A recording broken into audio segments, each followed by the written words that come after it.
Reached out to our voters, asked them to send us questions. We had way too many questions for the amount of time, so what we're going to do is just toss each of you a different question just to get to know you a little bit better. So we'll start with you, Congressman Ossie. It's about EDD fraud. Bruce Awashi asks, how do you clean up the EDD mess? Perhaps $30 billion in fraudulent unemployment claims in these COVID times. Others say it takes them days to get on the phone to get help to get their checks. How do you correct things? So Elaine Howell did our report on EDD. It was routinely ignored by the governor.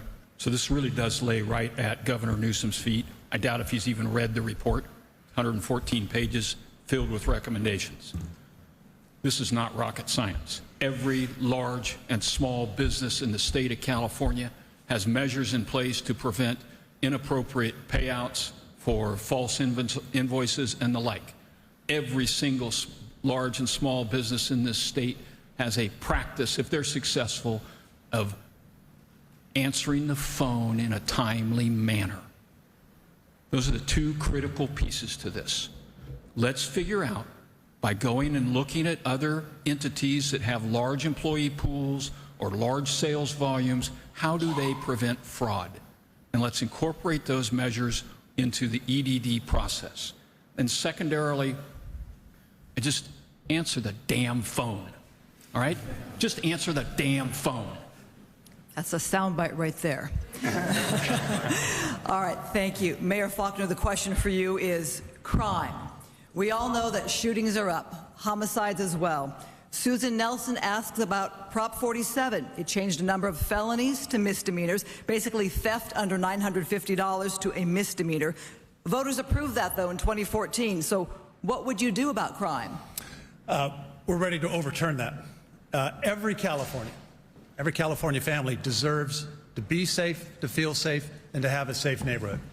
That is not the reality under Gavin Newsom's California.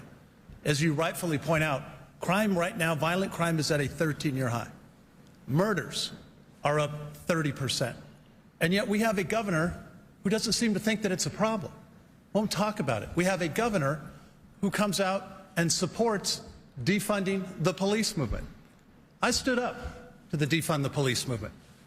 I had hundreds of protesters out in front of my house this past summer, yelling at me, yelling at my family, every name in the book. Defund the police. I said no. I said the longer that they were out there, it would only strengthen my resolve to do the right thing. I didn't defund the police budget in San Diego, I increased it. I increased it because if we want safe neighborhoods, if we want the best and brightest men and women who wear that badge, protecting us day and night, we better darn well give them the tools, the training, and the support to be successful. That's the approach that I will take as governor, and work to strengthen those laws that this governor has worked to weaken. He's wrong. Californians know he's wrong. That's why he's going to get recalled. All right, thank you. This is to Assemblyman Kiley. The question is about immigration. Carmen Perez would like to know your policy on the border and immigration.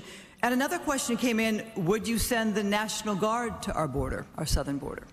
Well, we're obviously seeing huge problems at the border, and there's only so much you can do at the state level, but I would do what I could to try to assuage the situation and try to staunch the flow of folks over here, because it's become untenable in a lot of ways. But I should also point out that there's a lot of things that have been done at the state level using state policy that have been unhelpful. The sanctuary state is a prime example of that. This passed in 2017 and limited the ability of folks, of law enforcement, to coordinate with federal immigration authorities. And it was a law that only applied to those who had both come into the country illegally and had been, convicted of a criminal offense, and so, or at least arrested for one. And so I would seek to undo policies like that that have served to put California in the wrong position vis-a-vis the federal government when it comes to immigration. I also think that we have done way too much in terms of expanding benefits that almost no other state has done. For example, in this last budget, there were unprecedented benefits, Medicaid, given to undocumented immigrants in California. This was a $267 billion budget, by the way, which is the largest in state history, and includes,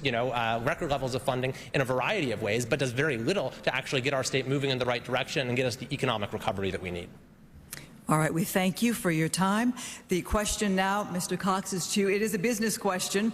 Support for small business. Nick Patronite writes, I work as a manager. Due to unemployment assistance in COVID times, we're struggling to find employees for our warehouse. How do you get people back to work? Small business is the engine of growth for not only California, but the entire country. And right now, we're supporting a lot of people, which is great for people who can't afford their life in this state, which we've got to reduce the cost of living, but we've got to correct the problem. We've got to give people opportunity. Just to start a new business in California now, it takes 6 to 12 months to get the paperwork done. And then you've got all kinds of problems with bureaucracy and regulations. We've got to cut through all of that. What I'm going to do as governor is zero-based budgeting and a transparency agenda, which means we're going to shine the light on every single regulation in California that limits the ability of people to start their own business. You know, the licensing rules and the regulations are geared towards protecting existing business, but not letting people get into business. And we penalize people tremendously. We also need to reduce the tax burden. I'm going to be announcing a 25% across-the-board tax rate cut for every Californian, the largest tax cut in the history of this state, because this state taxes people too much and regulates people to death. I'm a businessman. I would never even think of starting a business in California. Ambassador O'Brien, we turn it to you.